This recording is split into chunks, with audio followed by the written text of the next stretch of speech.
Men eng yomoni ortda qoldi deb o'ylagandim.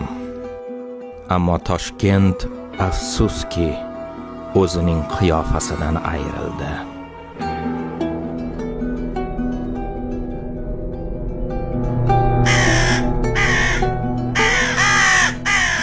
Bozorlar sukunatga cho'mdi.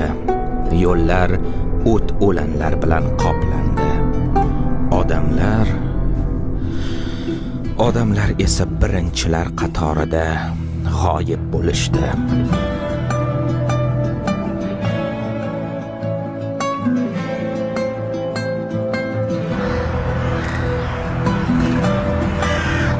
Shaharda faqat sukunat va aybdorlik hissi qoldi.